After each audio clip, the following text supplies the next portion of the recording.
So 9 climbs in total today. Calm start for some. There's the man they call Il Gerva, the Crow. Luca Paolini. Oh, wondering what sort of break we would get today. And once the flag went, they went. And it was very quick. Almost a surrender straight away from the peloton, who sat up once they saw 5 men go up the road. Right inside the first kilometre. There was no fighting, there was no furious fast first hour like we saw in Waterloo on Wednesday. This was a much more calm affair, and 5 riders were up the road very, very quickly indeed. In fact, after around 15 kilometres of racing, they already had a big advantage. We're talking several minutes. Danes to Wevelgem. Ghent Wevelgem is a 233 kilometre race, 9 climbs, just after we start 35 k's outside of Ghent. The route changed in different years. We don't quite hit the North Sea coast, but we do go into France. 2 climbs of Mont Cassel, or the Kasselberg, Katzberg, Banneberg, Kemmelberg, such a famous climb in world cycling. The Monteberg, Bannenberg again, the Kemmelberg once more, the final climb coming around 35 k's from the finish.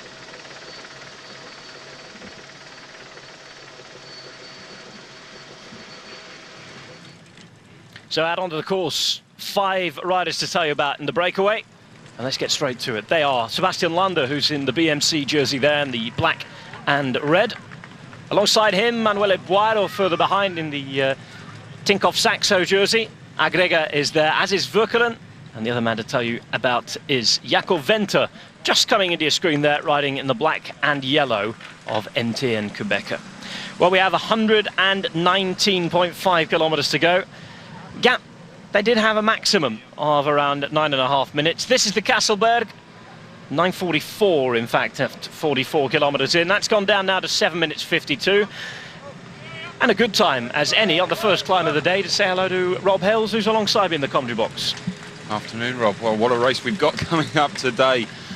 I can't believe this weather. In fact, it's too warm here in the commentary position. It's absolutely wonderful. I really didn't know what to bring with me on this short trip here to Wevelgem. But the sun, well, the riders are blessed, aren't they? And it really is different, especially to last year. It was so cold last year, so hard for the riders, and I think they'll be relieved, because we've had an awful lot of racing up to this point, and well, we've got a hell of a lot of racing coming up in the next couple of weeks, obviously with Flanders next week and then on to Paris-Roubaix. So this will be a relief, I think, for the riders, but it certainly won't be slowing them down at all. But it'll be a little bit easier on the body and on the head in that respect with the weather. But it's going to be tough out there today, and we can see this group really is. It's been working well. There was one other rider who actually tried to get across. It was one of the Lampre riders who tried to get over, and he was in no man's land for a few kilometres, but he got swamped by the peloton, and he's back. So that will add a little bit of pressure to one of the other teams to bring this break back. And there's an awful lot of sprinters left back in the peloton now, so that will certainly help that peloton. There'll be a lot more riders willing to try and bring this break back later on in the race. Hardest climb of the day today, this, in terms of length and gradient. Of course, comes a long way from the finish, 118.8. It's our first of 2 ascensions of what is called the Kasselberg around here. It's actually Mont Cassel. We're in France at the minute, in French Flanders. This, the only doubt as far as the climb's concerned, are today. Totally unprotected, race crossing into France for this first climb. Tackled twice. I said it's longer and higher than your typical berg, but as you see there, Rob, they're already up and over it. And this race very different to the one we saw on Friday, E3 Hardelbeek, very different to, of course, Tour of Flanders next week. This is much more of a sprinters' classic, let's say. It is, and the last few races that we've had, the last few editions of this, is, it's 50-50 split whether it finishes with a group, but generally it's a sprinters' race. And there'll certainly be quite a few guys back in the peloton hoping that happens today. And I think the weather, again, will help a little bit with that. If there's not a lot of wind, if any, out there. We're just going past the flag there, and there's no movement at all with wind here today. So that will help. Well, this climb, not decisive, certainly hard. Saps the legs, a section of 19%, but very, very early on in this race. 233 kilometres, and it's interesting the distance that a lot of these guys have had to put in the last few days. And looking ahead, next weekend we're talking Paris-Roubaix. Next weekend we're talking Flanders. The week after that, Paris-Roubaix. After that as well, we have Amstel Gold. And of course, this is just the beginning, really, of what is a terribly tough month. It really is, but this is the period in the season that a lot of guys have been preparing for. Obviously, Sagan, Cancellara, they're the kind of guys. Boonen, I mean, Boonen, he's had such good form this year. His whole team, Quick Step, have really been on it across the board. And so it'll be interesting to see what happens with him with this injury, because we weren't sure whether he was actually going to start today, because his real big part of the season is coming up over the next couple of weeks, obviously with Flanders and then onto Roubaix, trying to get that record in Roubaix to have the most wins there. But I think that's probably one of the reasons why he's here as well today. It's another box ticked. If he can do it today, then he will be the most victorious rider here in Ghent Wevelgem. Well, look down the years, 48 wins for Belgium. First coming in 1934, the first running. Last in 2012, 6 for Italy, so nobody's got close to them. A few for the Netherlands as well, France, Germany, Norway, and then you're into the ones, the likes of the Swiss, the Brits, the Irish, Soviet Union, Denmark, the United States, Spain, Austria and Slovakia have also won this race. But 5 riders on 3 wins: Robert van den Amer, Rick van Looy, Eddy Merckx, of course, Mario Cipollini, and the man we have out there today, Tom Boonen, the only man who can set the record, really. Won for the first time back in 2004. 2011 was another win for him, and of course in 2012 as well. It's our first look at the bunch. You've run this race, Rob. What's it feel like? A long time ago. I just have recollections of Kemmelberg, and that's one of the issues that this race has had over the years. I think a little bit of complaints from 1 or 2 of the riders. Probably not so much today because of the weather, but the Kemmelberg, it's not so much the climate, but it's the descent off it. And it really can play havoc. It's extremely dangerous. I know a lot of the riders were a bit uneasy about the fact that the biggest race of the year for most of them was coming just after with Paris-Roubaix, and they didn't really want to be putting themselves in that kind of danger. This race here today is growing in stature more and more, but as we say, the weather today will certainly help. If it's wet, cold and wet, it really can be treacherous on those descents, especially that descent of the Kemmelberg. Well, the peloton on the Kasselberg for the first time, riding in their groups, in their blocks at the minute. Most men who want to be thought about for a win today are up the front. And again, even this early in the race, is it so important, Rob, to be close to the front? I think so, but now we're on the climbs. We're in this section. There's around about 85 kilometres where these 9 climbs are all grouped together. Individually, the climbs, they're not too bad, but it's just the fact that the repetitiveness of them, the fact that they're so tightly packed together, and as we say, it's not so much the climbs. You need good position. We saw just a moment ago as we entered this section of pavé here, there were a few issues with riders further down the back of the peloton. You really do need to try and stay up front if you can. Stay with your teammates, just because as the groups go over the top of the climbs, it's narrow. That's where the peloton really does stretch out, and if you have an issue further back, then you really are getting out of contention, and you really do need to look after yourself, because you just need to preserve as much energy as possible, because this racing really is going to light up later on. First time up the Kasselberg, just under 2 kilometres long, maximum at 20%. Oh, we've had a problem for Andre Greipel. Looks as though it's a mechanical. Change of bike required. He's all skin suited up, he's all ready. But where's his team car? That's the problem if you have a mechanical on these parts of the course. Well, again, there's a little bit of luck involved when the directors have their team meeting, which they would have done yesterday, and have the draw for the convoy. Because if you draw one of the bigger numbers and you're way back, then that really does put the pressure on you. When you draw first car, second car, third car, it's lovely. You know, the team directors, they're further up, they can see a little bit more of what's happening. If you're further back, well, you just sat in the car, you see nothing, and it really does add to the amount of hundreds of meters behind the peloton. And as you can see, the front of the peloton, they're not hanging around now. So Greipel really has got his work cut out. You can see all of his teammates, they were there. They're all just starting to drop back a little bit. They're not putting anything into the front of this group. These guys, I'm sure they know that Greipel's had a problem. They're just, you know, are they pushing on because of that? Well, I hope not, because it's, you know, it's not really the done thing. But hey, they're racing. They're on the climb now. They're not going to hold back for anybody. Just under 115 kilometres remaining. 7 minutes and 48 is the gap all the way up to these guys. There's Landa in the BMC jersey. They've got a strong team as well here. They have Thor Hussoft and Greg van Avermaet. Taylor Finney as well. Quinziato, certainly no slouch on the Kasselberg. These guys for the second ascension here, just up a different side. 17.6% the higher up this one.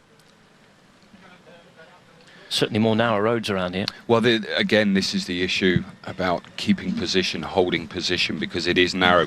For a small group like this, not a problem. But once you get halfway down the peloton, you really are starting to get squeezed. If you want to move up, it's nigh on impossible. You look, there's nowhere to go on the side of the roads. There's no bike paths here. There's no cobbled sections on the side of the road. That's it. And sometimes you can look up and you can see groups if they decide to move on an attack on the climbs, which we're not going to see yet, but later on in the race, if that does happen, sometimes you just have to watch them go.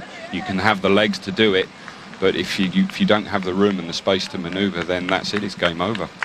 The flag of Flanders over the border in France. Venter at the back is the rider from Africa. And Andre Greipel. Yeah, you can really do without this kind of effort. He'd certainly be wanting this to come to a bunch finish, and well, if it does, he's certainly one of the guys.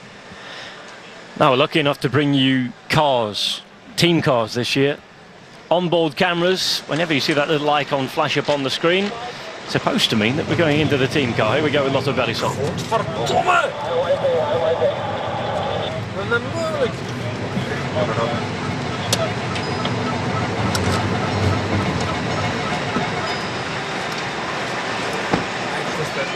Well, that was the moment that Andre Greipel went. How's your Flemish, Rob?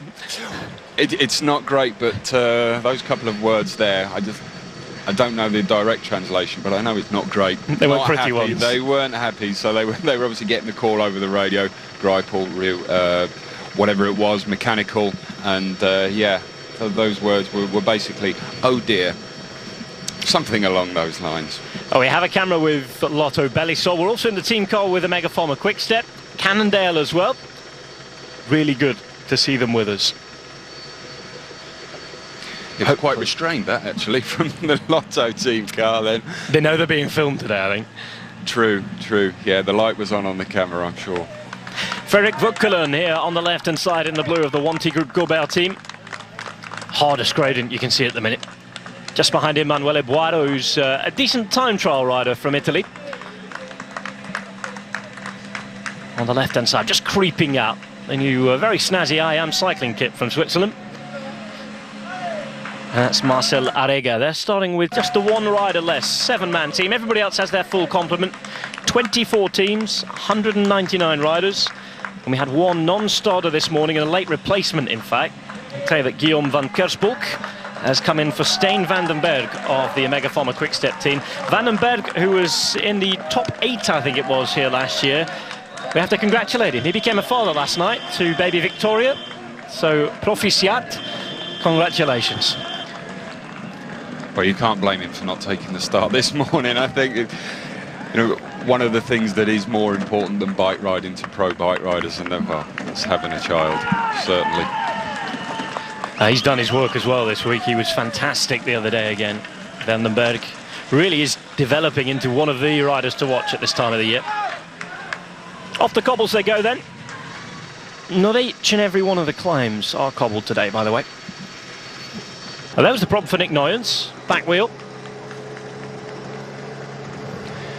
Yep, as flat as they come. It's only flat at the bottom. Should be all right. Now, interesting. Juan Alfredo. Oh, dearie me. Wrong way. Someone's gone wrong there. Oh, and it's caused a little bit of a tumble there. Not too bad, just a falling over the wheels. Well, Greipel's back in the group anyway. He's up close to the front, and this is a moment to stretch out for Gerald Ziolek, wearing 211, winner of Milan-San Remo last year. Movistar come here today without Alejandro Valverde. He's been riding the classics this week. They've got Andrea Amador back. The man at the back there was Jascha Sütterlin.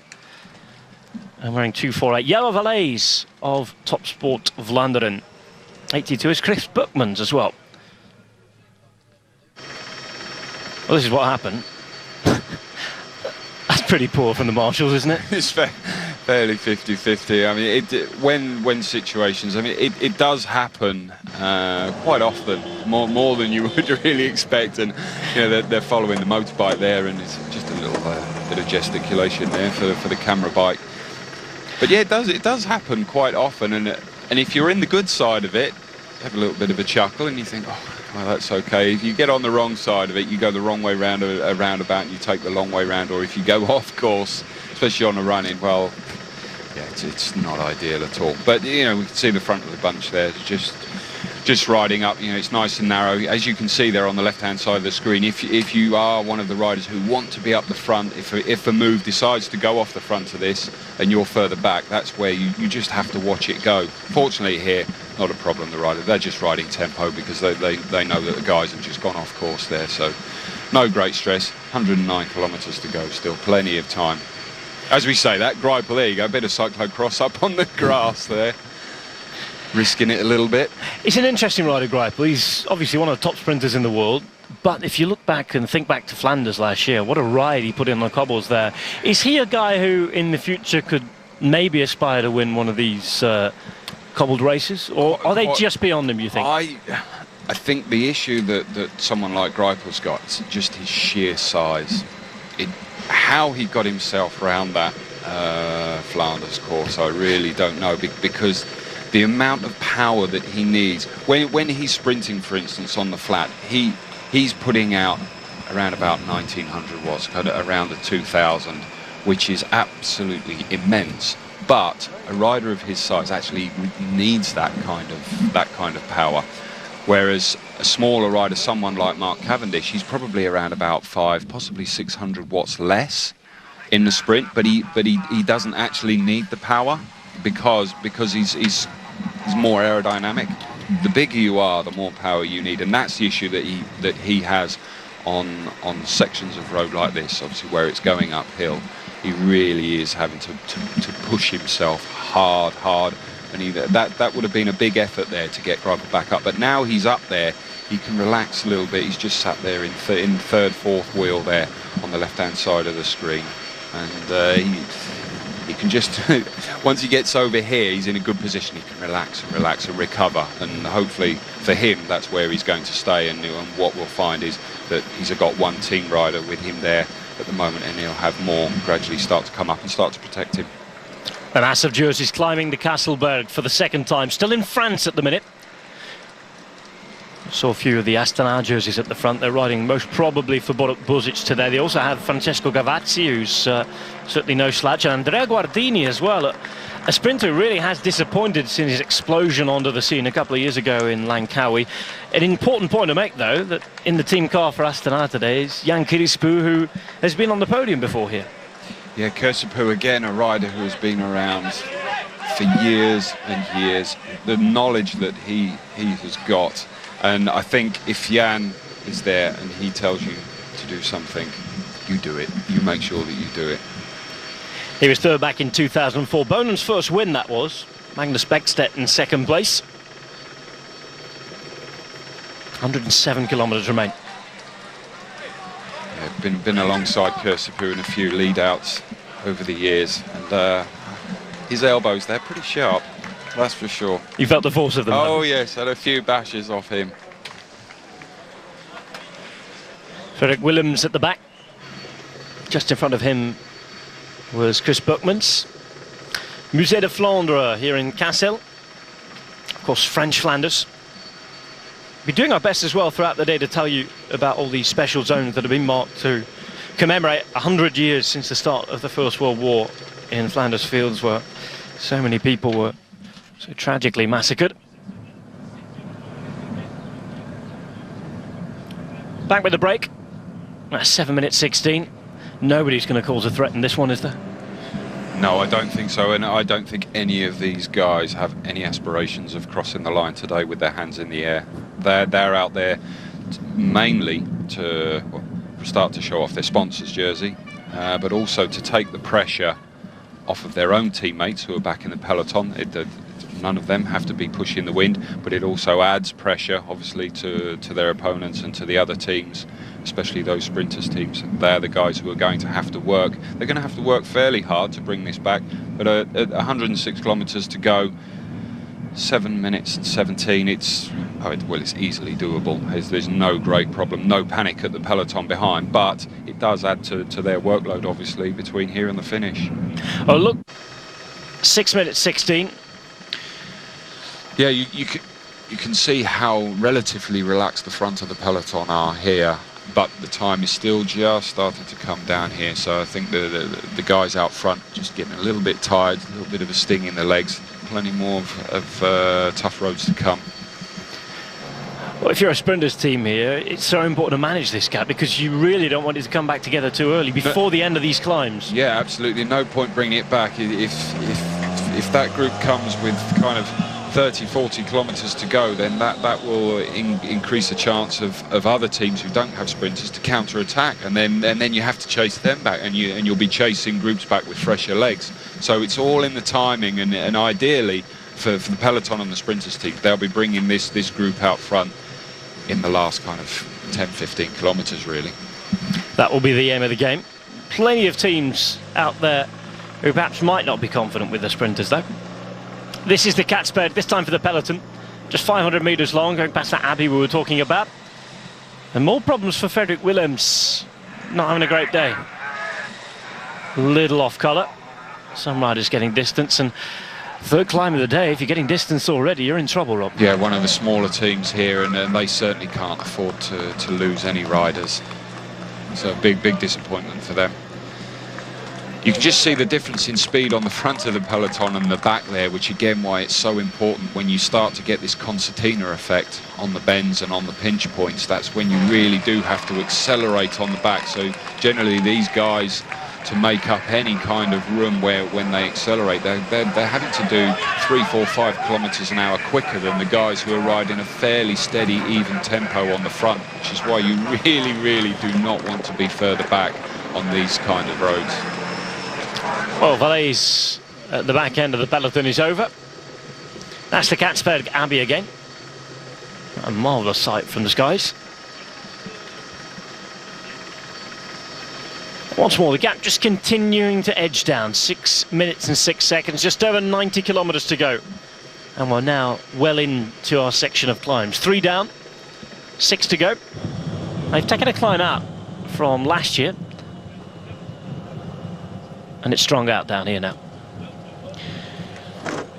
Yeah, you just see the back of the peloton really strung out, all one behind the other, just all desperately trying to make up time, try and get back. And the trouble is they make an effort to get back onto the peloton here. You can just see where it's splitting.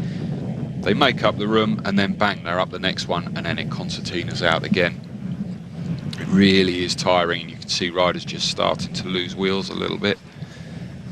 And again, this is at a moment where there's no wind really. There's no bad weather. No, very fortunate. If there was big crosswinds coming, say for instance here, if the wind was coming across from the left, then those riders back there really would be in difficulty.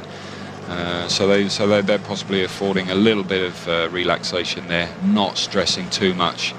Just see Taylor Phinney there, BMC, just taking a bottle off one of his teammates there. He's a rider who really could do well. I think he's looking more for Paris-Roubaix, but he's had illness the last week or so he's missed 1 or 2 races.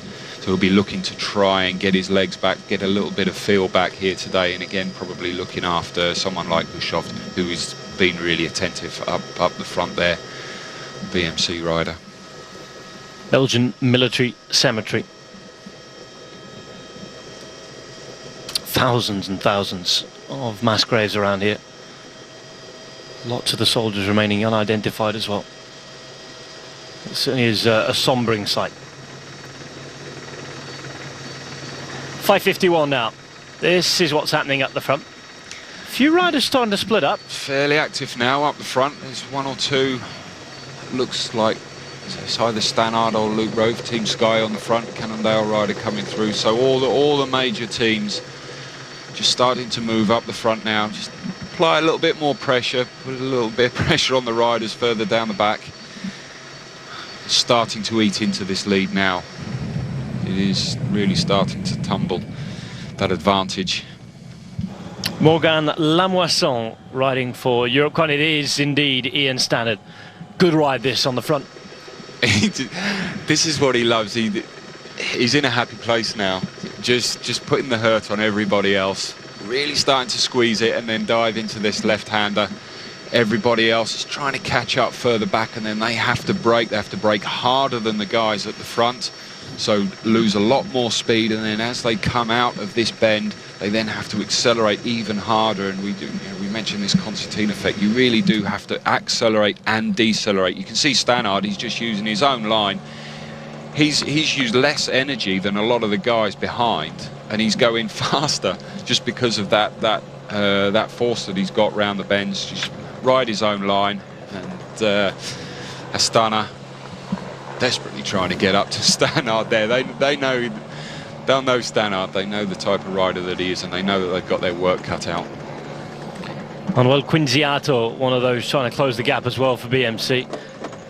Interesting for Team Sky. You think of their tactics today. Yes, they've got Boasson-Hagen, but they haven't got one of the top quality, top level sprinters, the likes of the Sagans and Greipels. They'll want to make it a bit harder, won't they, today? Yeah, he's there or thereabouts, and I think that's one of the reasons they really need to put the pressure on, because Boasson-Hagen, he's the sort of guy who can sprint from a smaller group, from a main peloton full of sprinters. He'll be there or thereabouts, but that's not what they're here for. They're here for a victory. They don't want a top 5, a top 10, which is something that he's more than capable of from a peloton. But no, they want to make this race hard. And these Sky riders here, they're not trying to break away. They're not trying to go solo. They're just trying to apply the pressure and really start to bring the speed up a bit. And again, you can see another 30-second chunk has been taken out of that lead from the 5 guys up front. Well, as soon as Stannard did his turn, it was Bernie Eisel to go out front. Again, a man that they'll have to watch. And look at the effect straight away. On these thin roads as well.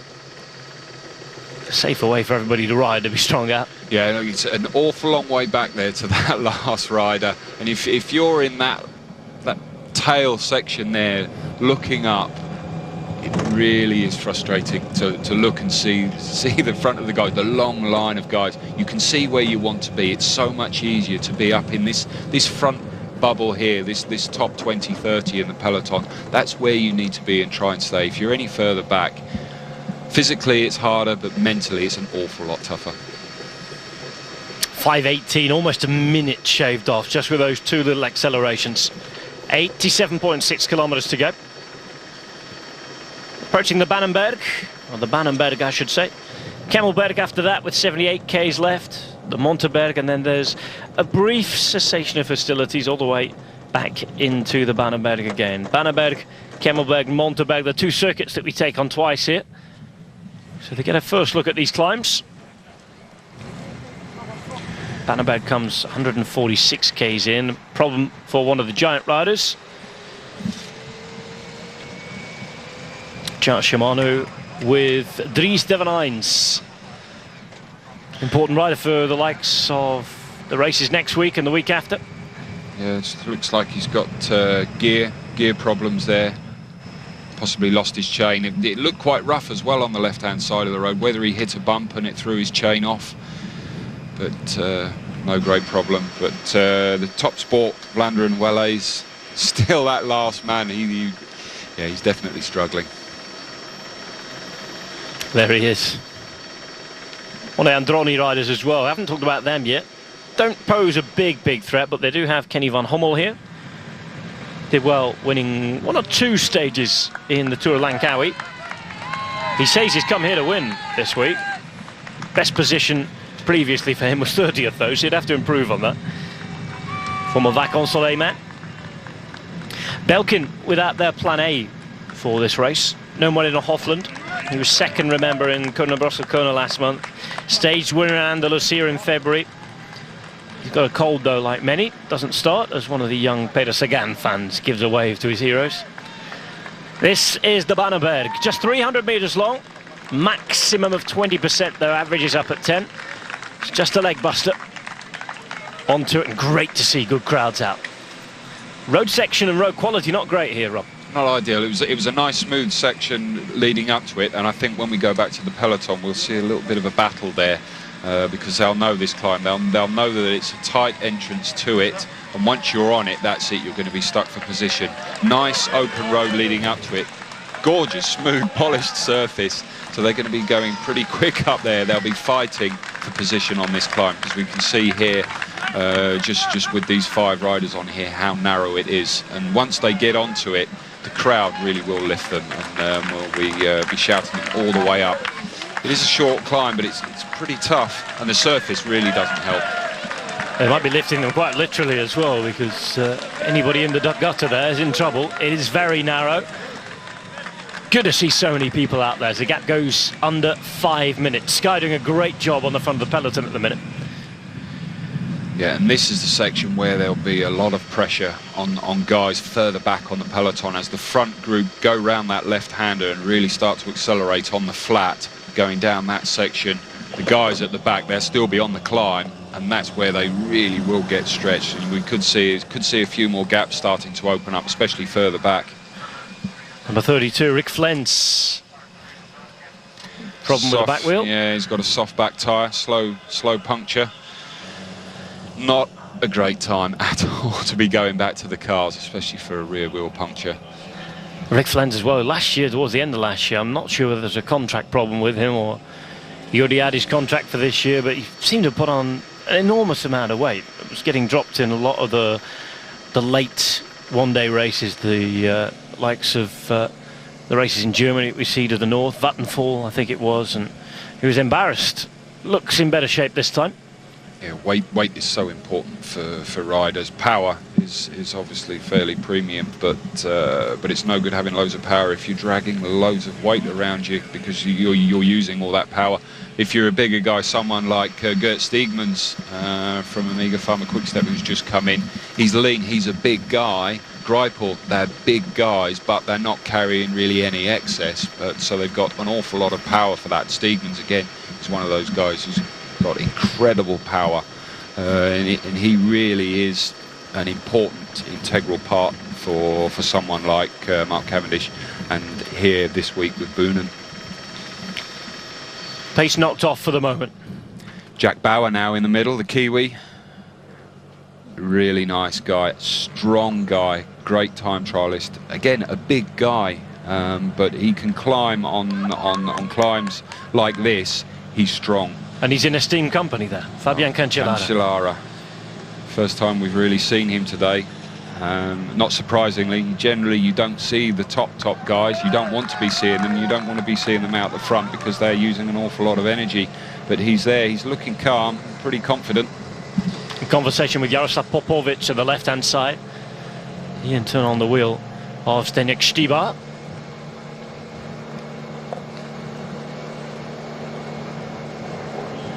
Katusha been active. Yeah, good tempo here on the front now. We can see there 1 or 2 injuries riders are carrying. There's a few bandages. That was pretty mummified there. Katusha rider down the right-hand side of his leg. Not ideal at all. Well, they have Christoph, who already mentioned, likes of Satovic as well. Smukulis, who can ride. Paulini. At the back there is Dmitry Muravyev, the Kazakh rider for the Kazakh team. 118 is Simon Yates, Neo-Pro. Again, yeah, one of the Brits who we were talking about earlier, so the Yates brothers. So strong, so talented, and could possibly have been lost if they'd have gone into Team Sky, but they've opted not to, which I think for a lot of people. Good decision, is that? Yeah, I think it is a good decision. Yeah, and I think as well, Dave Brailsford was quite happy for that. Here's that bend that we saw the front group riding for. That's obviously the reason why the top guys are up the front. Cancellara, as we said, a little bit of a battle going onto it. Popovic there for Trek, doing his work for his main man. The back of the peloton, just entering it now. It's an awkward place to be. Muravyev right at the back there in the turquoise blue. What a shot that is. Absolutely beautiful. And you can just see how big and how far strung out they are. A great view up from the... Not a bad view from the gondola right there. Someone wanting a drink, and here the riders at the back, you're having to slow down because there's just no room to go. You cannot keep a constant pace. John McAvoy there, it looks like number 224. Alongside him was Ochoa of Androni. Up at the top of the Bannenberg. Great to see so many people out there, as I said a moment ago, but the reason that there are so many people out there is because we come up again. I'm Sonora, and this is my son, Chris. The Dutch military ceremony at Lagermark.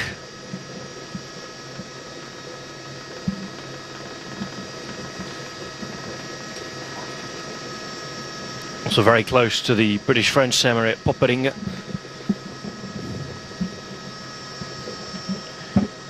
Those down there deciding to pay their respects.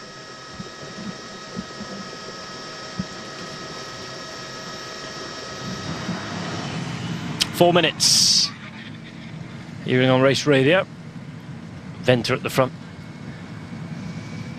Right inside Marcel Arriguer. 82 kilometers to go. Just slowly coming to the boil this now. The guys still working well together, but looking just slightly less contented than they were a few kilometers ago. There's been some tough sections of road that they've had to get themselves over, and there was a lot more fresher legs in the peloton behind. Obviously, they've been sat in the wheels waiting to do their turn. And they're really starting to eat into this lead. Oh dear. 3 riders down. One of which is the Movistar rider Fran Ventoso. He was their sprint option, and he looks hurt as a Spaniard. In fact, 2 or 3 in the ditch there. One of the bikes is down. Francis de Jure rider as well as a man from Orica Green Edge. Ventoso, unfortunately, really does look hurt. This is how it happened.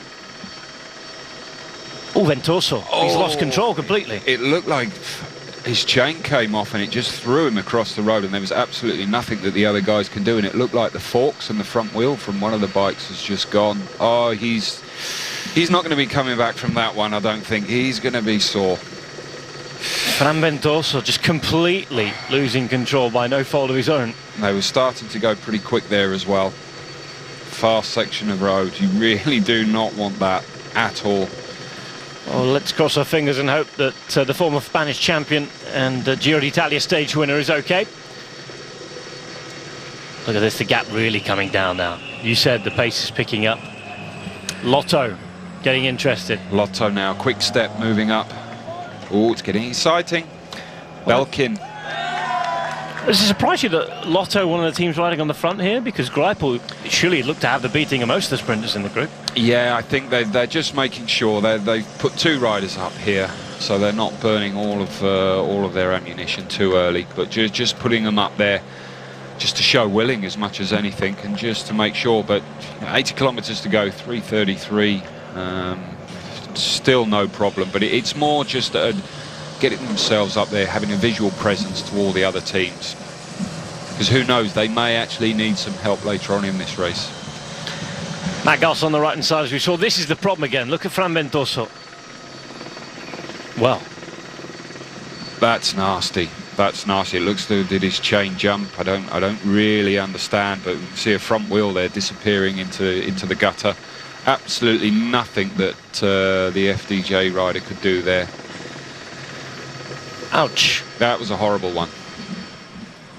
But that's bike racing, unfortunately, and these riders, they all start, you try not to think about it, but it's always in the back of your mind. Anything at any time can happen. It's a dangerous sport. Often does as well. Now we're approaching the Kemmelberg, not too far away here. 80 kilometers to go, 5 riders still out in front, and the gap at the last count was just over 3 minutes. Those riders are Boiro, Landa, Arriguer, Wevelgem and Venter. And Jaco Venter is the man at the front of your screen. We see him, and we're going to jump back to the team cars. Come on, guys. Come on. This is it. First time camel. You can save a lot of energy if you're in front. Get in front and save a lot of energy. That was the instruction. All the way back in the team car there from the Lotto team. Herman Frisson. Get in front, first time on the Kemmelberg. Hence, you saw that upping of the pace there from Lotto. I was wondering, trying to explain that. 3 minutes, 9 seconds. It really is coming down, this gap. 79.4 kilometers. That's what remains.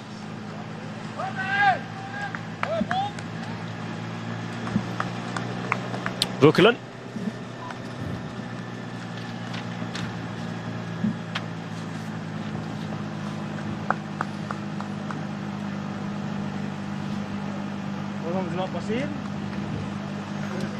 Well, the Kemmelberg, one of the climbs in world cycling. Oh, he stretches a road that is so interesting to everybody watching here. And listen to this. Onto the cobbles of the Kemmelberg. What a crowd. And this is only the breakaway. 3 minutes and 2. They're up it for the first time. First of 2 passages on the Kemmelberg. And this, Rob, is where it starts to get interesting.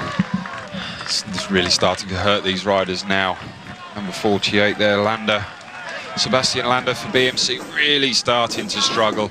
It's all over his bike there. You can see his face gritting his teeth.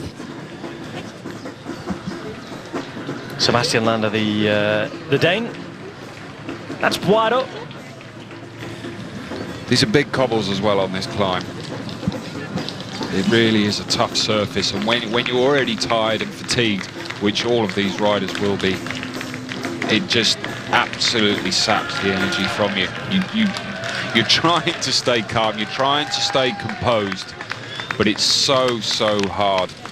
And there we can see Lander just getting distanced, going out the back. 5 or 6 bike lengths now. Well, former Danish champion, struggling, grinding away at his gears.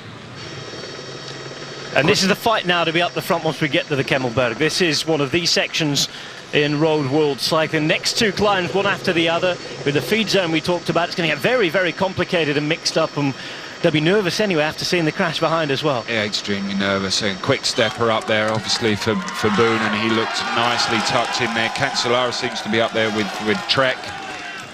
All the major players, they know exactly what's coming up. They would have raced over this climb so often over the last few years, so they know the roads, they know exactly where it's coming. The Kemmel now welcomes all who ride up its cobbled road. Greipel got himself nicely positioned up there. Bit of elbow work, oh dear. Just a little touch of bars there. Francis Desjeux rider was Arnaud Demar. There you go. There we go, well, that explains it. First sight of the little duel that will be between them. The Kemmel is done, and this is the descent you were talking about.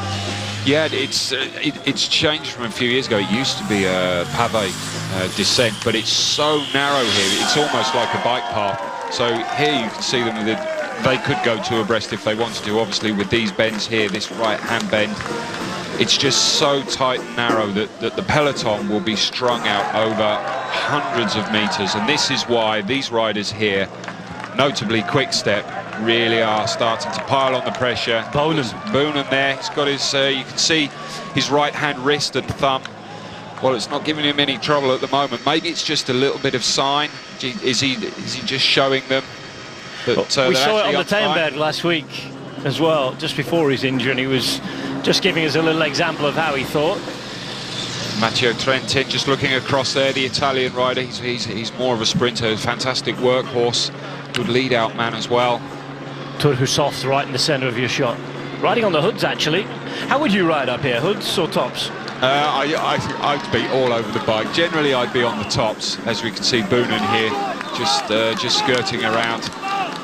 Greipel riding up on the tops. There's Sagan. Poor Voss there for Netat, the German rider. He likes this climb.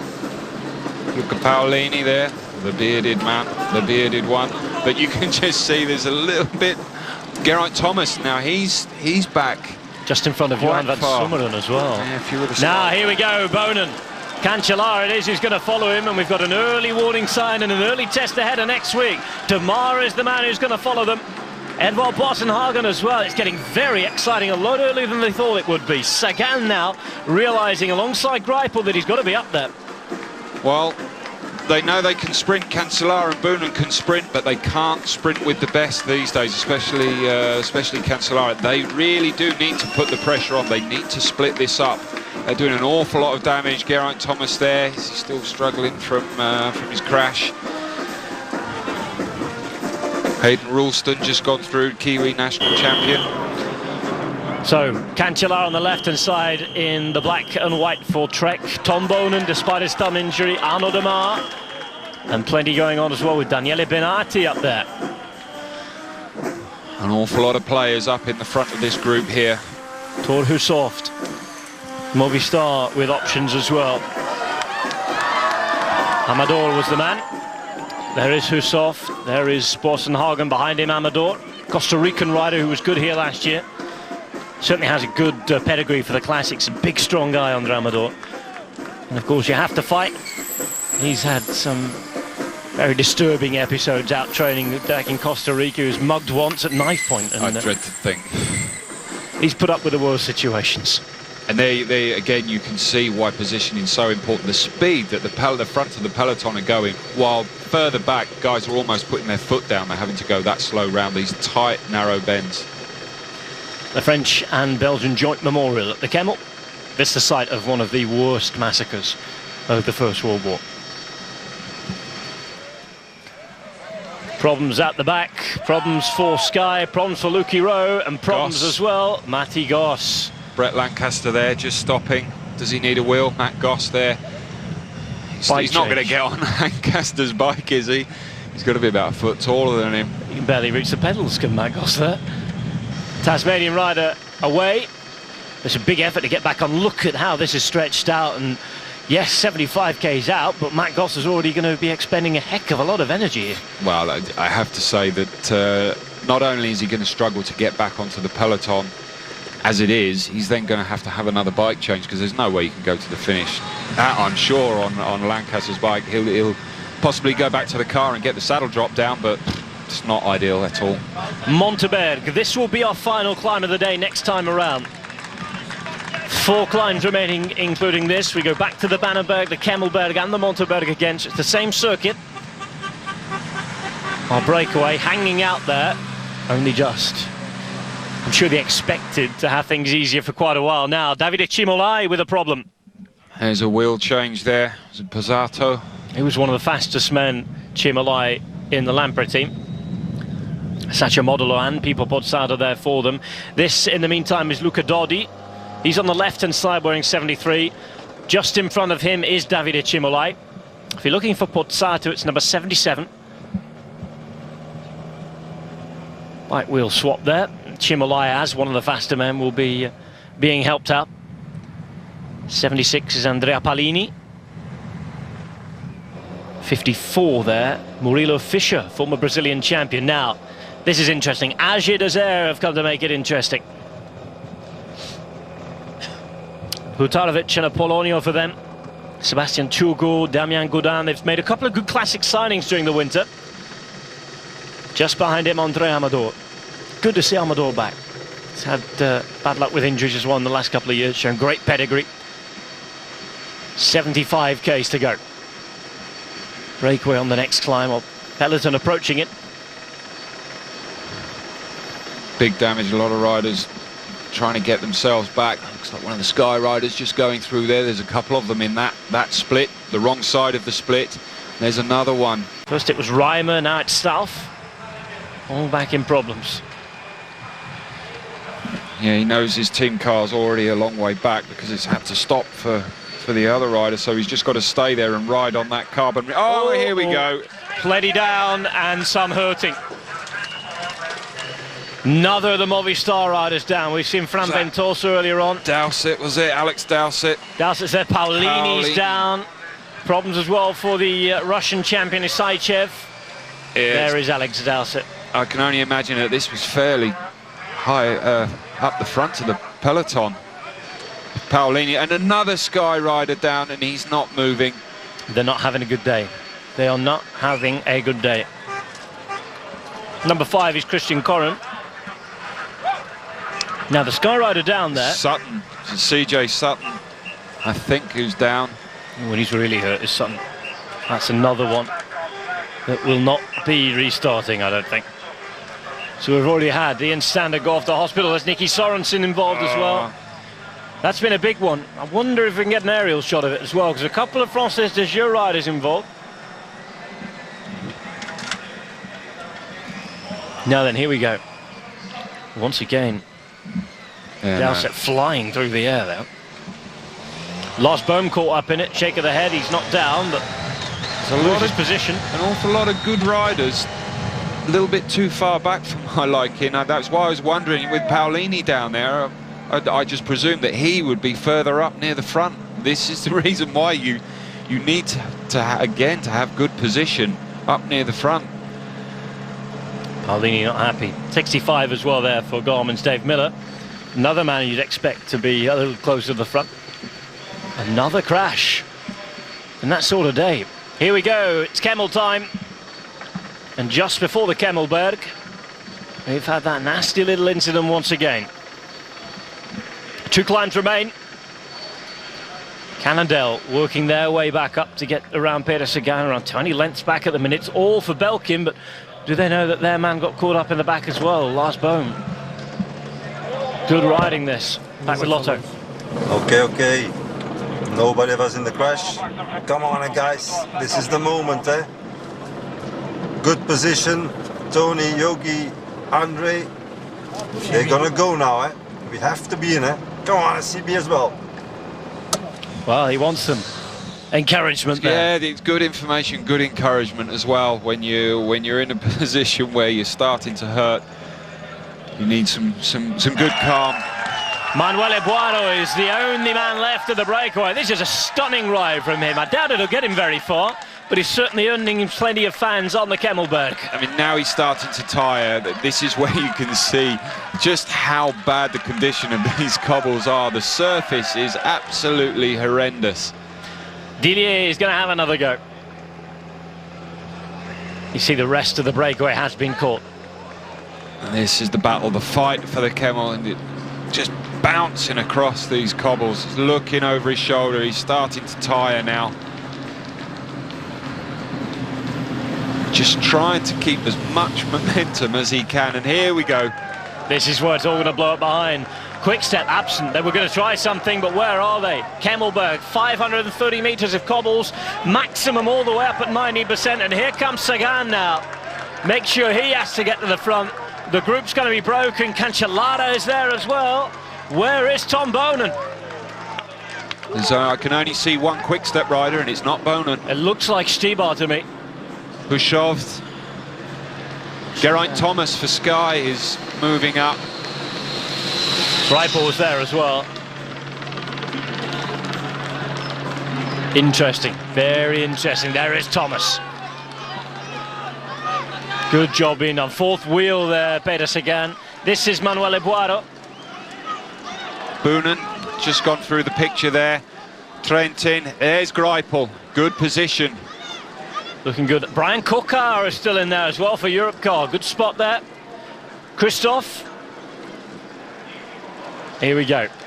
Survival of the fittest up here. Inside 40 Ks to go. After the Kemmelberg, we just have one climb, then it's all the flat. If anybody wants to break the route, they have to do it now. Geraint Thomas going extremely well for Sky. But Greipel, look at him, out of the saddle. And Gorilla really is working hard. There's Husov powering away in that high gear. 20 seconds for Boido now. His advantage has been blown up. This is Boido off the Kemmelberg. One single climb for him now. And it comes almost straight away. Monteberg is the next for him. Now then, Stibar's there. Cancellara, Bonen just behind. Couple of the giant riders as well. Sepp van Marke riding well. Degenkolb looking good. Benati Greipel's almost there, and he's got a couple of teammates around him. And Gerard Cielek just on his wheel as well. It's looking very good. They've not really managed to shed the sprinters, though. The likes of Cancellara wants to have a go. There's going to have to be a go from somewhere else. Well, we've got one more big opportunity. It's coming up pretty soon. 38.6 k's to go. This is the descent from the Kemmelberg.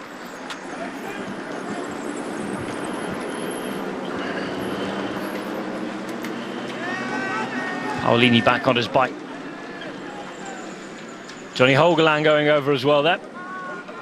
Really strong out. This is the group in the front. Guess who's at the front?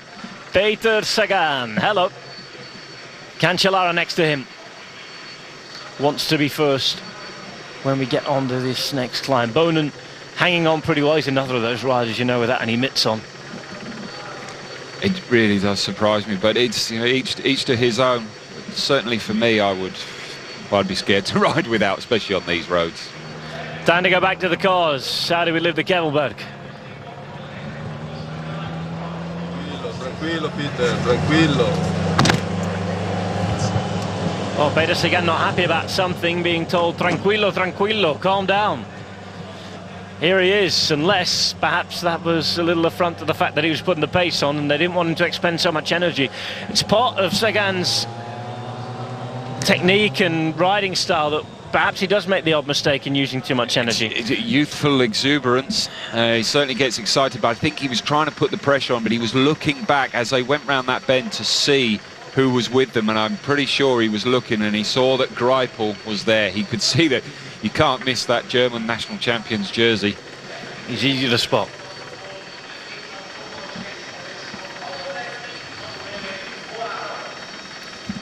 You're watching in Wevelgem, 37.4 kilometers to go. 13 seconds now for Manuel Boaro. He is almost gone, the brake is almost gone.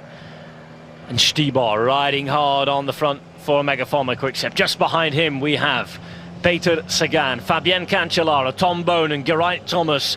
They're all in here.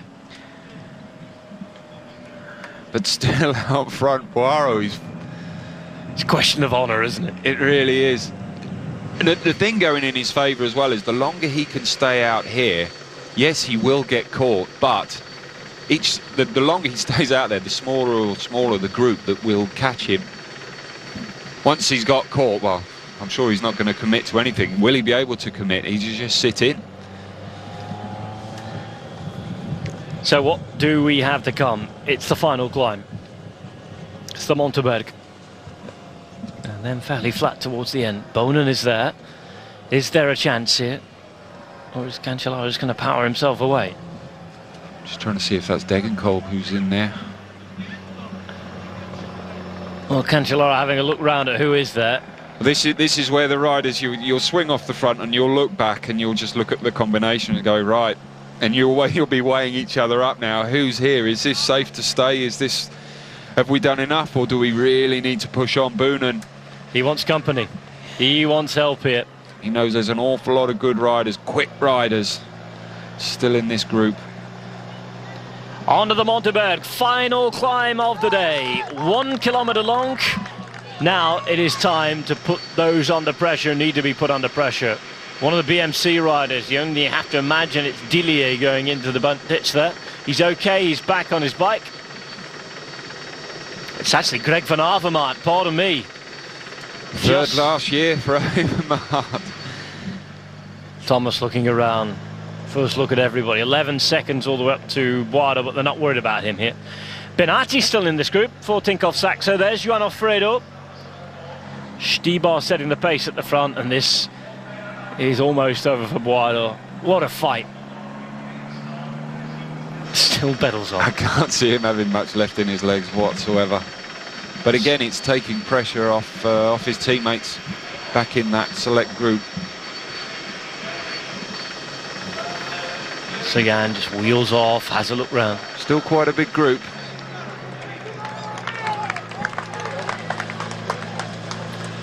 Boada about to be reeled in. So climbing almost done now. We haven't really had a big separation that we thought might happen. Nope. No, it's still a lot of... This is going to be a big group, I think, coming in to the finish. These guys here, they're going to join up pretty soon. We haven't got the wind, we haven't got the atrocious weather that really puts pay to any groups trying to come back. It's relatively calm. The flags here on the finish line, they're hardly moving at all. There's a small breeze, but nothing really. And I can't imagine that there'd be a lot out there on the roads, on the open roads either. Oh, nothing so far as the wind's concerned today. It used to be a real feature, this race, remember, when they went to the coast. Came back. That's it, the climbing is done. Monteberg over. Big group, as you say. Now, if you're the likes of Cancellara, how do you attack this race? What do you? Can you do anything? Extremely difficult. He's got to try and put something in. He's strong enough, he's fast enough, but he really needs to try and break this up. Sagan even. Sagan won't want to be going to the finish with the likes of Greipel there.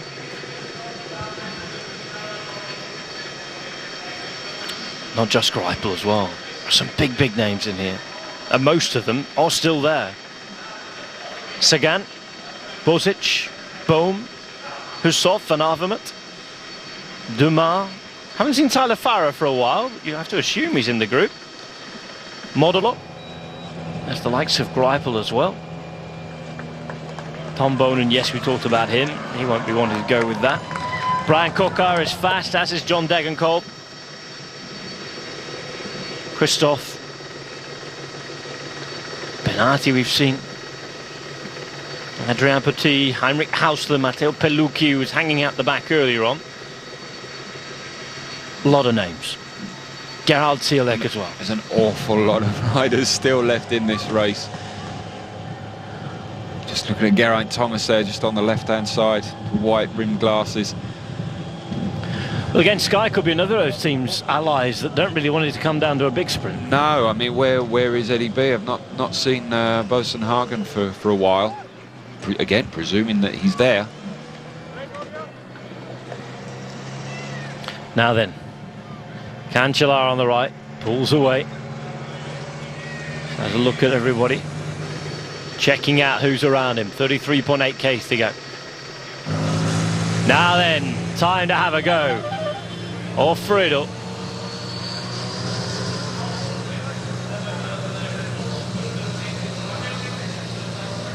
Just over a year since he came back to competitive action after his little enforced sit down. Stibar's with him. Thomas is there as well. Well, they just want to do the sprint. Stay controlled, stay alert, don't do any work. That was the message. We'll bring you your gels, we'll bring you your bottles, just do not do any work. Is that the right decision? Or is he playing a little into Greipel's hands there? To be honest, if you try and do too much else, it could get extremely complicated and you could lose out, because they know that Greipel, he's got teammates here. If he was on his own, then yeah, you would start putting moves in, try and break it up, and that way guys like Greipel would have to do all the work himself to try and look after his own intentions for the finish. But because he has options with teammates, then I guess what they're trying to simplify it, and they know that after a race like this, he can sprint well. Obviously, we know that Sagan has got the legs on most of them after a tough finish, and so they're gambling a little bit, but they're also simplifying the outcome, I think. It's a difficult one, it really is a difficult, because this is such a big group, and as we say, everybody here is represented. You know, you've got Hushov there, who a few years ago you'd say, well, he's the man for the sprint. He's lost that a little bit. He's more a guy from a group now, but you just don't know what have these guys got left in their legs. Time to check out and see what another team's doing. CB is coming in goed, dan ik weet niet hoeveel, hè? Dat moet ik zien. Leave it a little bit to the others. CB is almost 200, no, let's say 150 meters behind the group. With a big group. It can be very useful at the end, eh? Lars?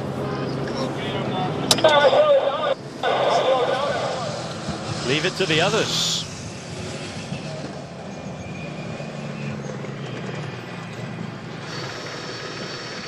Well, they want to try and get Marcel Seberg back in. He'll be very useful at the end. Extremely big engine, big rider pushing punching a big hole in for the riders behind him, and that's what you want, that's what you need. The more riders that you've got with you, the better chance that you've got of getting dropped off in those last few 100 meters in the best position possible. So that's the gamble that everybody will look like they're going to be playing now. Well, we're into Ypres here. I'm about to see what should be an extremely special moment. Riders will pass through the Menin Gate. After the war, the British government campaigned for the preservation of the ruins of Ypres, symbol of the perseverance of the British defence of a city that was ruined but never ever occupied by the enemy. And this is where we find the In Flanders Fields Museum as well. That's the Menin Gate, a memorial to the missing.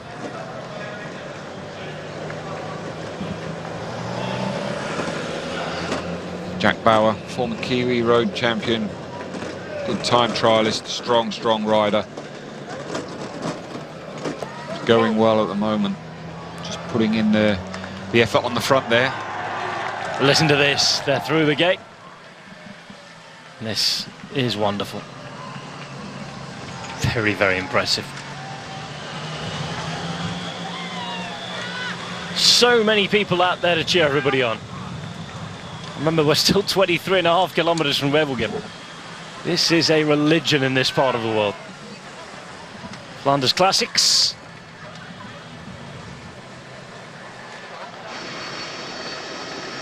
And here's the Menin Gate. Or the Menin Poort in local parlance. Haven't seen it. We are told that Tyler Farrer is in the front group.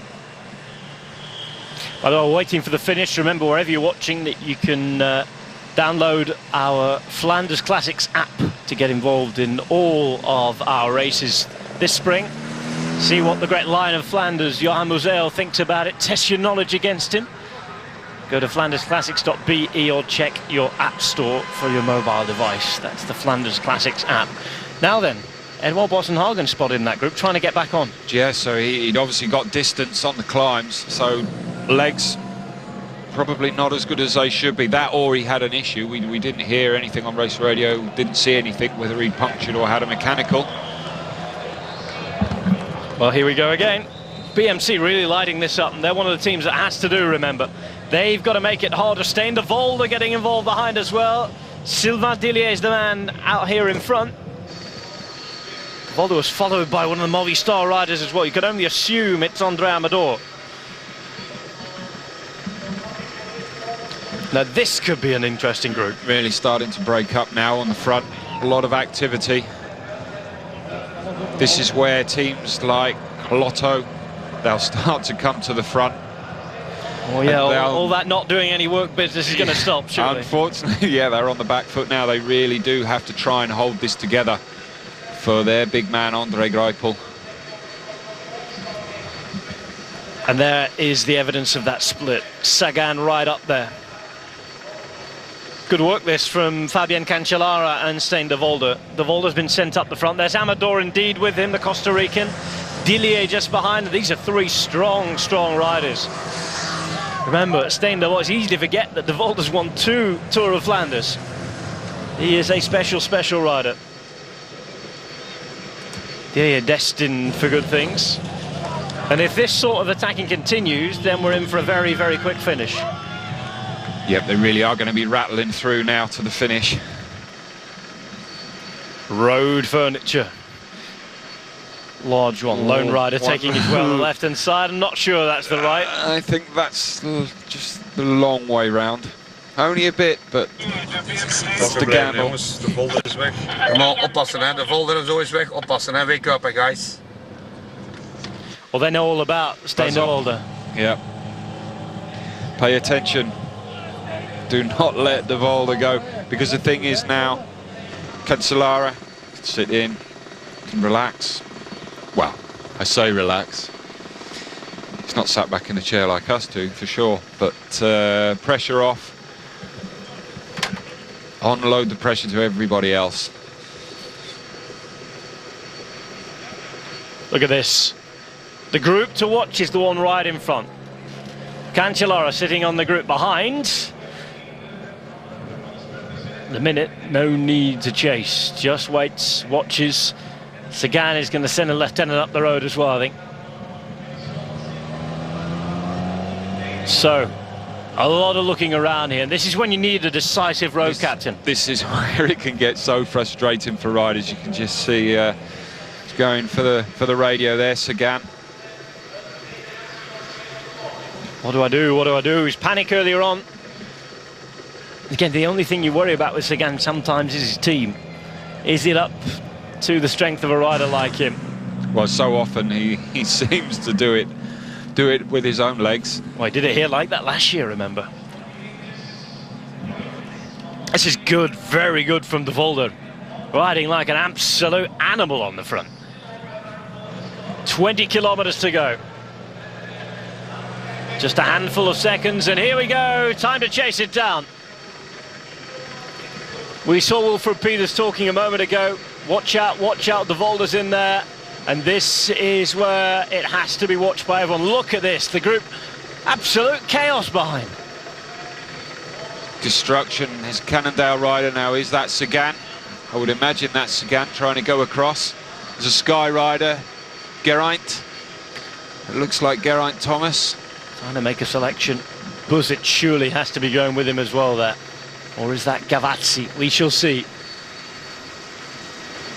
Boonen, he can't afford to look back. He cannot afford to back off. He's just got to go. Keep his eye on the riders in front. Oh, my word. Get out the way. Get out the way. Shake of the head.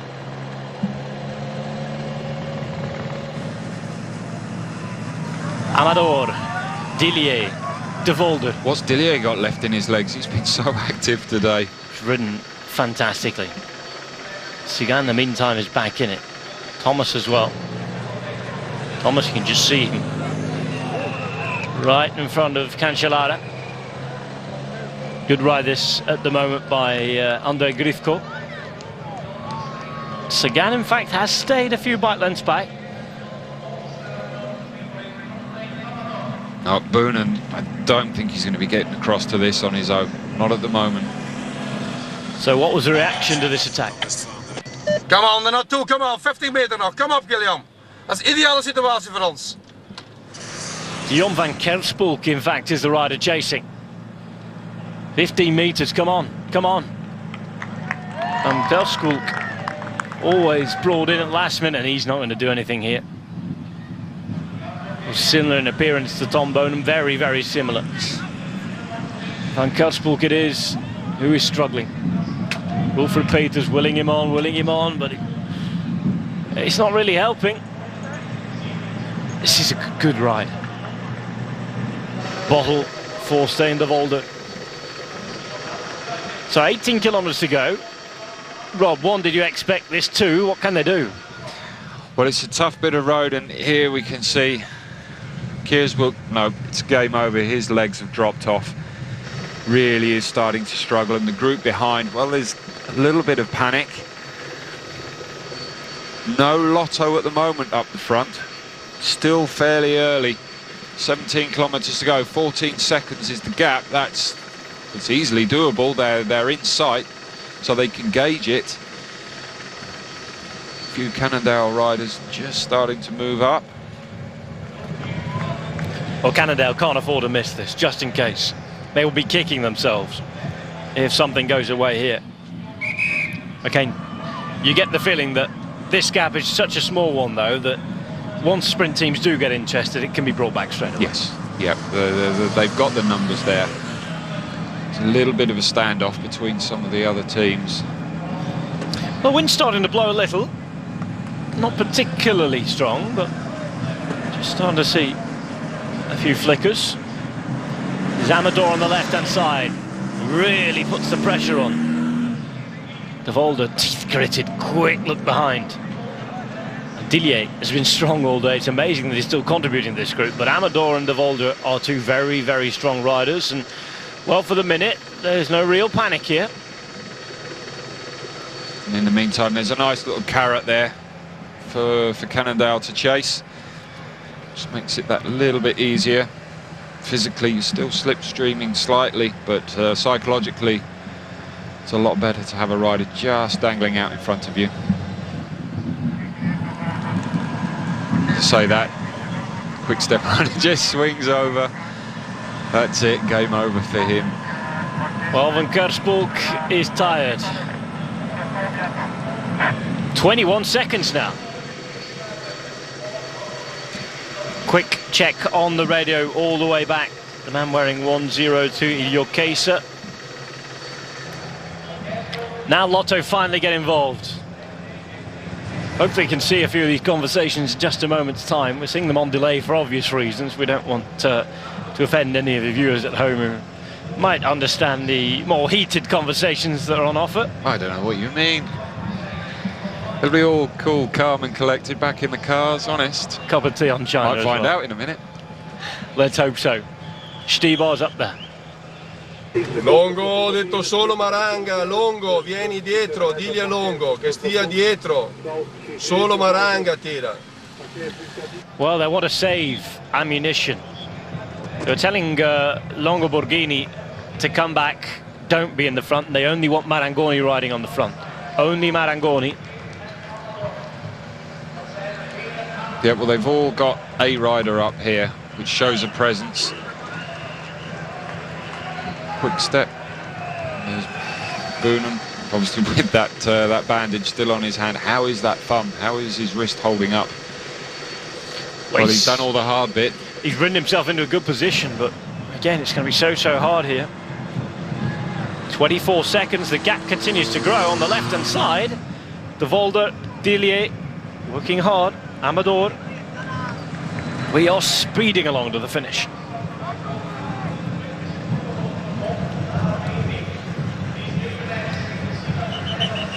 And it's funny because we didn't really get that very first hour of rapid racing. It was calm today from the start, and it's the opposite here. We're having some quick finishing. It's real backloaded, which I guess is one of the reasons why this group stayed so large, so long. Still a lot left in the legs.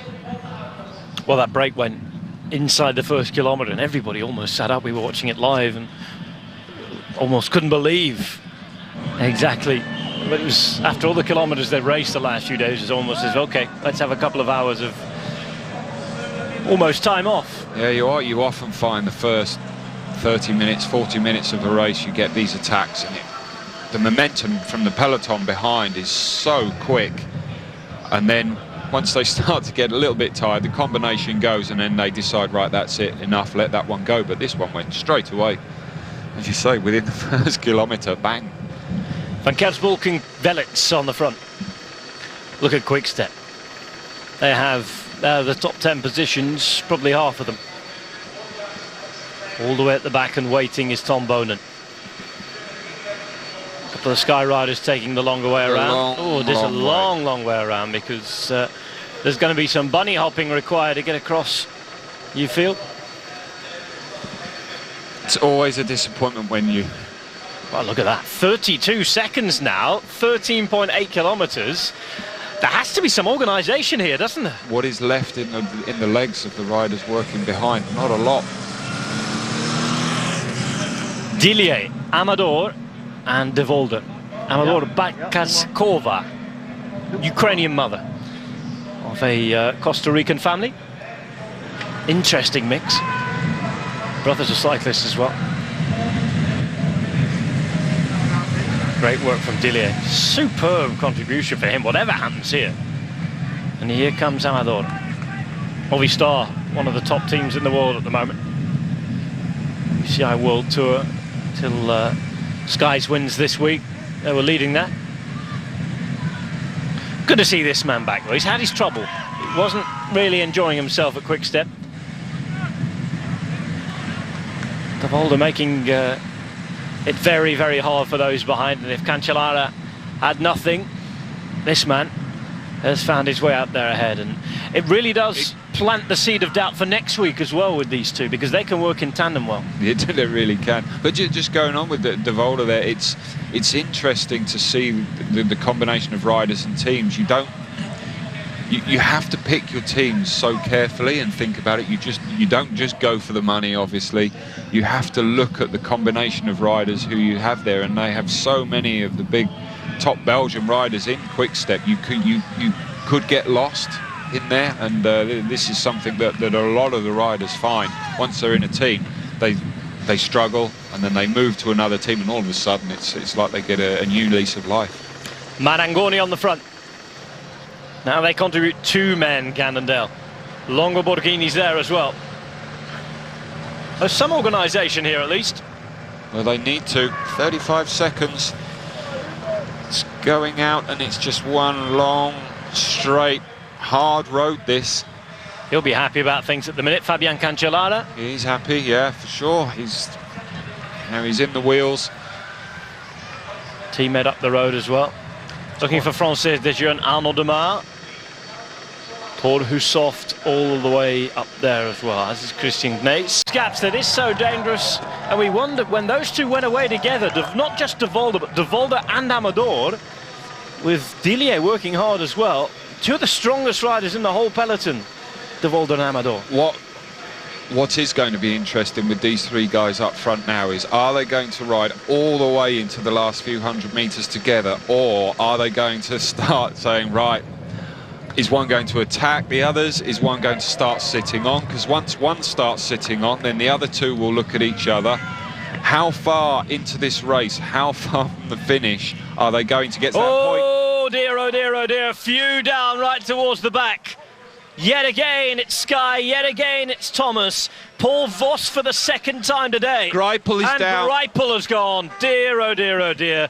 Lars Yidding back. Count Greipel out now. Thomas has gone as well.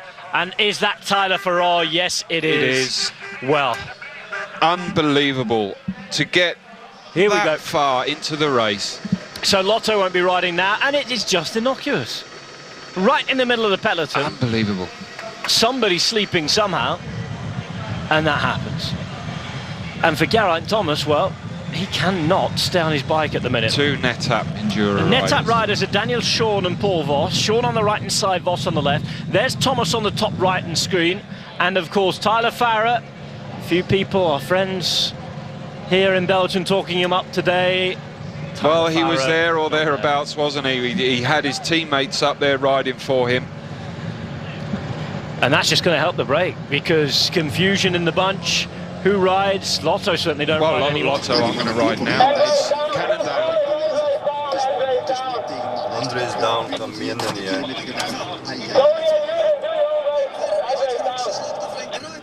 Twee topsprinters en Thomas staat ook recht en zij. Het is gebeurd met een vrede redelijk achteraan in het peloton. Maar verder ligt hij lang uit op het asfalt, jongens. Well, turn the telly off there. If you wanted to depression, just that says it all. The look on their faces. They've worked so well. Everything so far has gone to plan, and bang, you're out. Your whole day, your whole week. We said it was his biggest opportunity to win Ghent Wevelgem, and poor Andre Greipel has gone down. Again, Tyler Farrar as well. We didn't particularly think that Geraint Thomas was going to do anything here, because of course he would most likely have to get out in a group. Now, 25 seconds, and Lotto, they're still riding. I'm guessing he doesn't know. Has he got a radio in? Has he taken it out? Well, perhaps Tony Galopin. Possibly. Jens de Bussere as well. The other man involved was Marcel Seberg, who was alongside Andre Greipel. This is what's happening at the minute. Calculations being made. Still 28 seconds, Rob. 6.2 Ks to go. Coming down very slightly, but not really enough. Again, it all depends on what the 3 guys up front, Amador, De Volder or Dillier, what are they going to do? How are they going to play it between themselves? Look at this turn on the front. Mouth open, hard working. Quick Step will still be interested. Let's go back to see the reaction to what we saw. Let's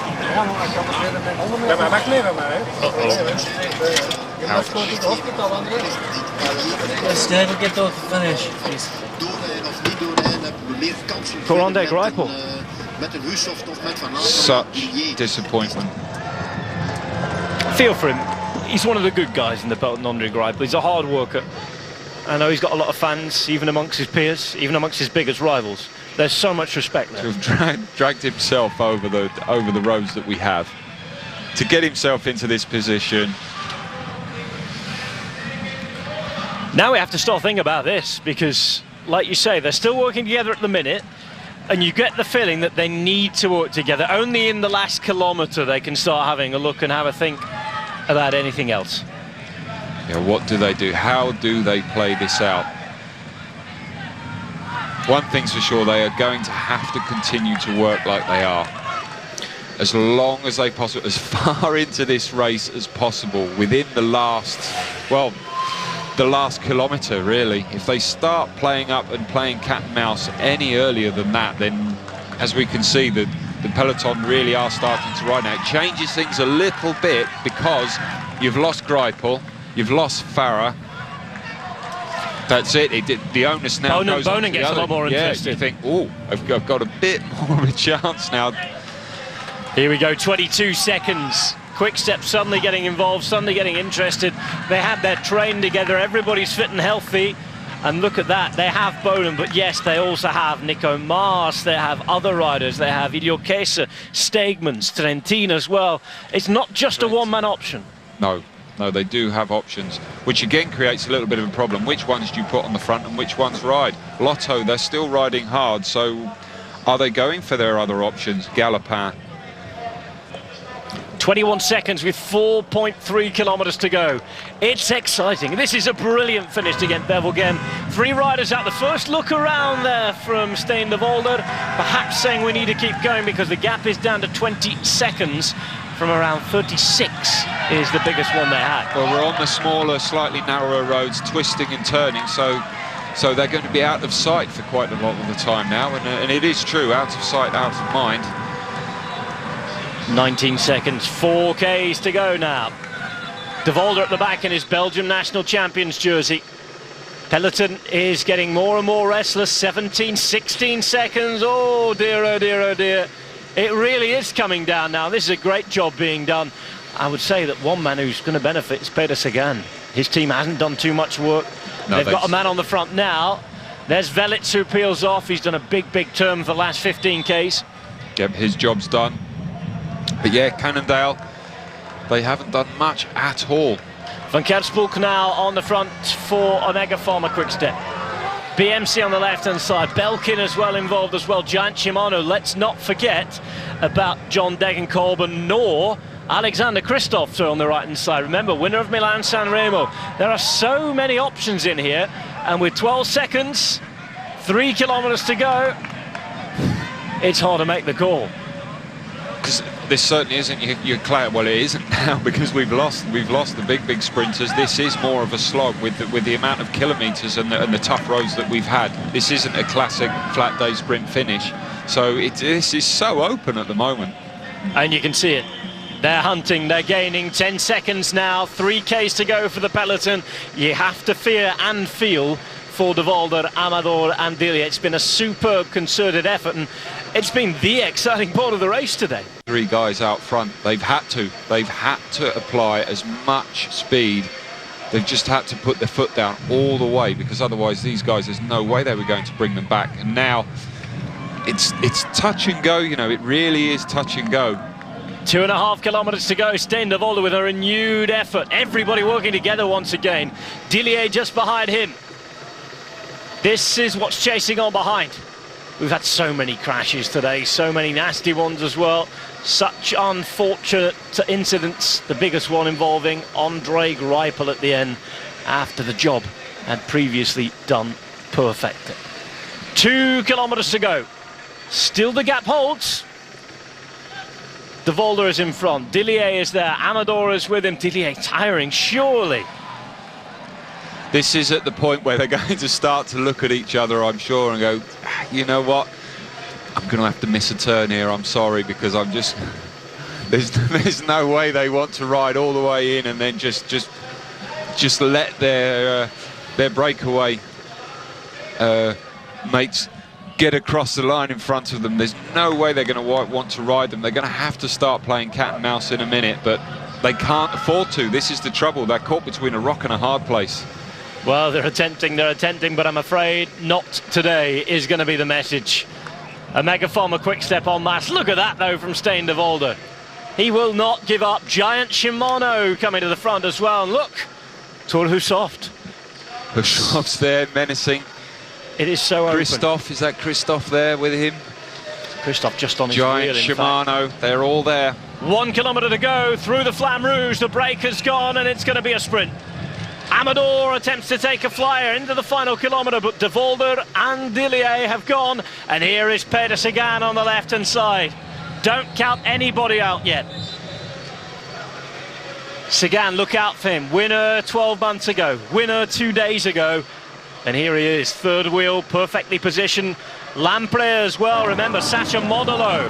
Here we go into the final few hundred metres, 5.5 hours of racing. Daniele Benati in the yellow in the middle as well there, all ready for the sprint to be launched out. There's a crash. A couple taken out at the back. Oh, more have gone down. They're all over the place. Buzic is down, but here comes the sprint. It's Christophe through the middle.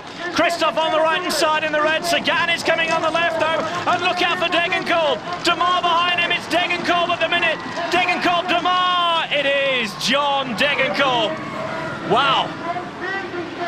Breathless stuff all the way to the line. Giant Shimano got involved.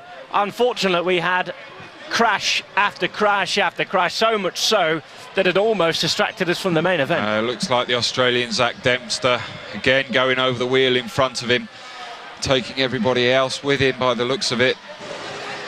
John Degenkolb has been so unlucky recently, but here he is. He's the winner for the first time since he crossed the line at the Mongicourt Racing Circuit in Paris-Nice.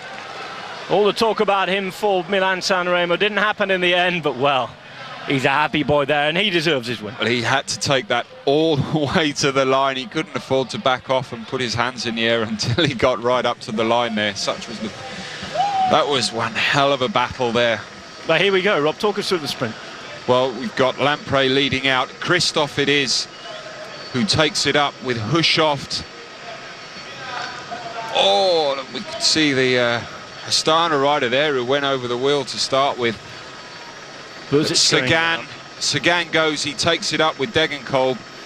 It was Degenkolb there with Demar. Boonen right at the bottom of your shot as well. Boonen just on the left-hand side of the shot, but Degenkolb there all the way with Demar on his wheel. Sagan it was who ended up doing the lead out in the end. It was all about timing, it was all about placement. Degenkolb got it perfect. Win number 5 of the season for John Degenkolb, and without doubt the biggest one so far for him. Come up, come up, come up, come up! Come up! Come up! Come up! Come up! Come up! Come up! Come up! Yeah! Yeah! Yeah! What the fuck? Yeah!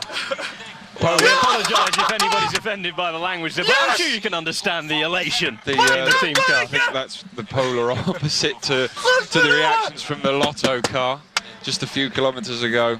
That's what it's all about, that's what it means. It's not just about the one rider, it's not just about Degenkolb crossing the line first, and for him it's for his teammates and all the directors, everybody in the team.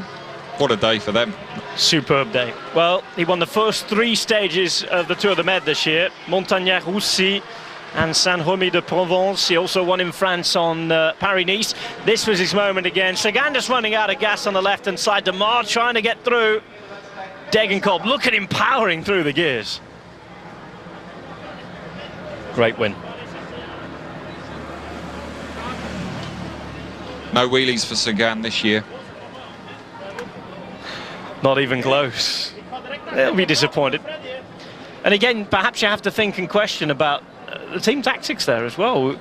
Remember, only one man on the front for Cannondale. They were quite happy to take on the big guys. And remember, Big guys without Farah, without Greipel. Exactly. You've got two of the sprinters not there in that group. So that, like I said, that was the gamble that they paid. They tried to keep it relatively simple and go with that and just wait for the finish, but it didn't work for them today. Degenkolb, but beating De Maar, Sagan, Van Mark. What a sprint from him. Bonen, Van Osbroek, Satovic, Hutarovic, Hussoft and Roulants.